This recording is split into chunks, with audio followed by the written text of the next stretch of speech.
Okay, here I am back at DreamHack Winter 2010, and I'm sitting here with Sean, known as Day Night, and Apollo.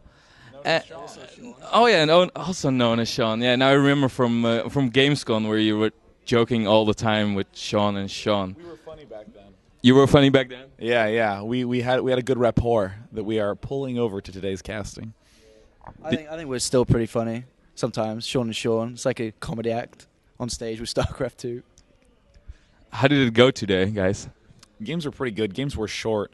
We didn't have headset mics to cover our ears so we could hear each other, so I spoke too loud, so my voice is suffering as a result.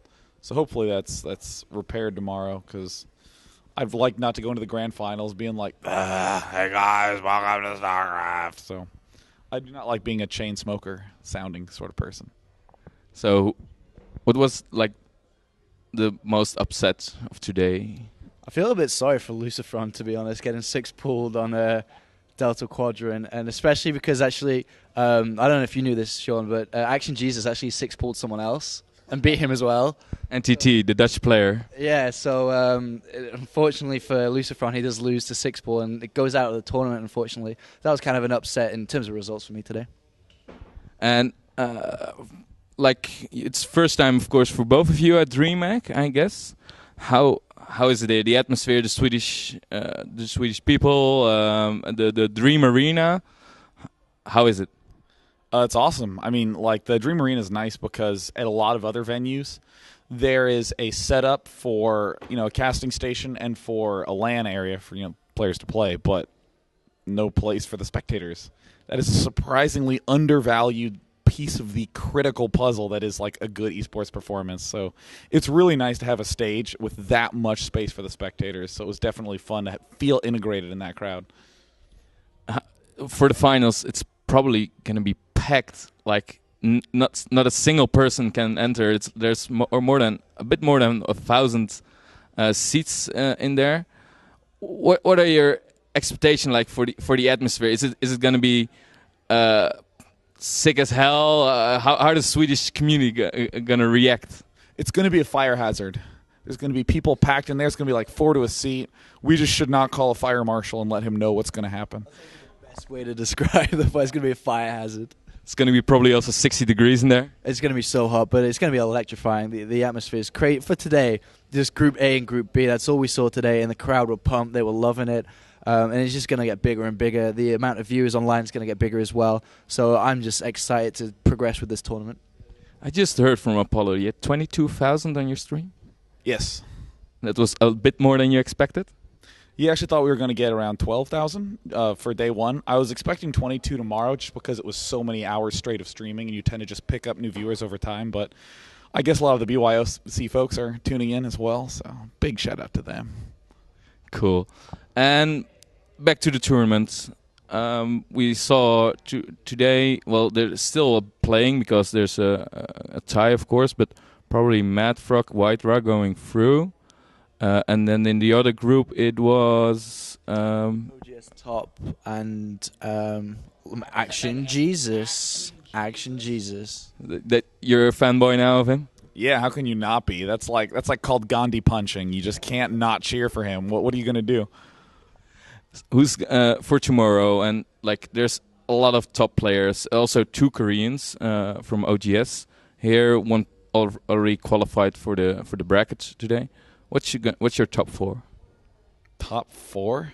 Yeah, who's gonna be in the finals? Top 4. No, I mean I knew what you meant by top 4, but I can't even choose one, man.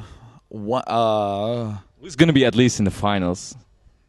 Hell, I don't know. Because, I mean, there's no, real shining, wow, that player is a clear mark above the rest. Because, I mean, Huck, Tarson, Tyler, DeMuslim. I would have said Lucifron, but now he's out. Top, White Raw, Inca are all really, really good. I know a few names that I'm forgetting because I'm just exhausted. But, I mean, all of them have very reasonable shots of getting in the top 4. What about you? Same thing. Exactly the same thing. We were discussing it before between ourselves who we thought would go into the top, and it's actually too close to call. The skill level is so close between all the top players. Probably, obviously, one of my favorites is obviously going to be DeMuslim, being from England myself, fighting for him. Also TLO, Want to see how his Zerg does do throughout the tournament. And also Morrow, surprisingly. I want to see how his Zerg does. And from his training games, he's been performing quite well. It just depends if he gets caught off guard, because he's kind of a robotic player, I feel. And if he does play standard and everybody plays standard against him, Morrow has a good chance to go far as well. For today, what if the viewers, they probably have your VODs, they can watch your matches and stuff.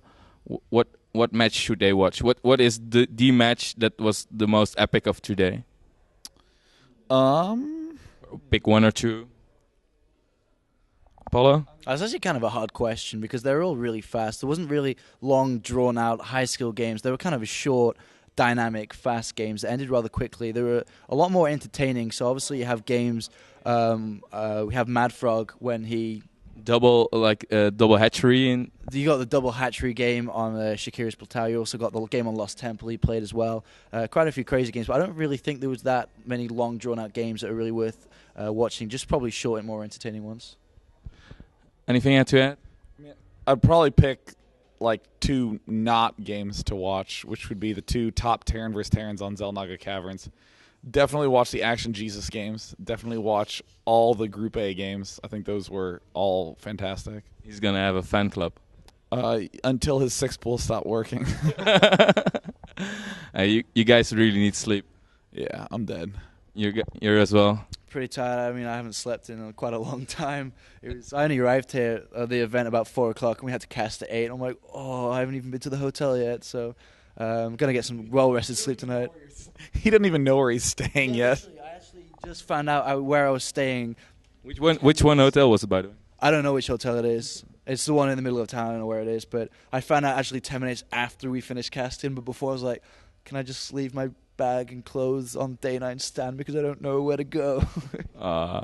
Tomorrow it's going to be the day. It's going to be the long day. I want to thank you guys. Thanks.